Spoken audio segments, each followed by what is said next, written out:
chicken potato. Ayun, ilalagay natin Chinese celery.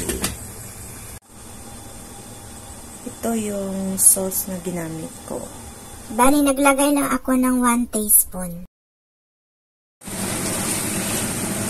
Yun, malambot na ang potato. Ilagay na natin ang Chinese celery. Dapat palambutin ang potato bago ilagay ang Chinese celery. Yan. Ano na lang to? 5 minutes na lang. And then, ready to serve na.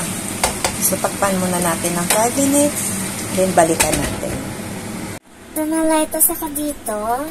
I-blanch ko lang to. And then, my fish ako, i-deep fry ko lang. And, this is it. Ready to serve na. And, yeah.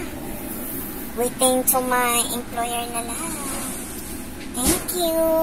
Thank you for your watching. Please like and subscribe.